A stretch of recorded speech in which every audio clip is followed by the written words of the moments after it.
চট্টগ্রামে বৈষম্য বিরোধী আন্দোলনকারীদের বিক্ষোভ চলছে নিউ মার্কেট চত্বরে।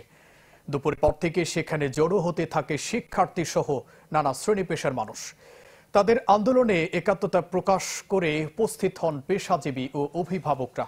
এক পর্যায়ে বিক্ষোভকারীদের উপস্থিতি ব্যাপকতা লাভ করে। এ সময় তারা দাবি আদায় না হওয়া পর্যন্ত রাজপথ না ছাড়ার হুঁশিয়ারি উচ্চারণ করেন।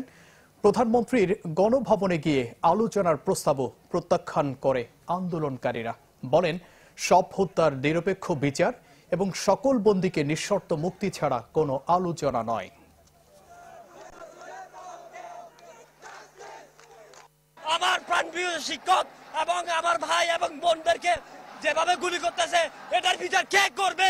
ছাত্রছাত্রীদেরকে যারা গুলি করেছে, আমরা তাদের রক্তের বিচার চাই এবং হিসাব চাই, লাশের হিসাব আগে।